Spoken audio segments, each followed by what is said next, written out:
At para naman sa ating pabaong Pampa-Good Night, fur baby turned construction worker. O yan ang nakakatuwang skill ng isang aso sa Benguet. Sabay-sabay tayong maaliw sa Frontline Report ni Laila Pangilinan.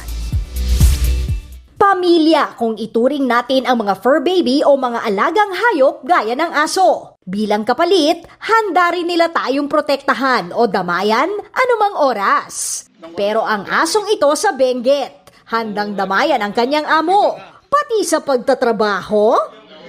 Granny. Naghahalo ng simento gamit ang bibig. Yan ang Aspen na si Granny.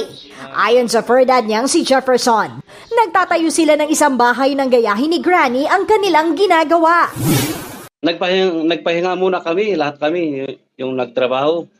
Pero siya, tuloy-tuloy pa rin ang pagtatrabaho niya. Nakita lang namin nani. Siya na yung naghahalo. Natawa nga kami lahat eh. Hindi namin nakalain na yun ang gagawin niya eh.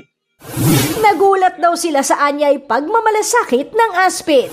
Parang nakita niya na parang pagod kami. Siya na yung nagtrabaho, ganun. Paglilinaw ng fur dad, hindi inaabuso si Granny at hindi naman nila ipinagawa sa aso ang kanilang trabaho.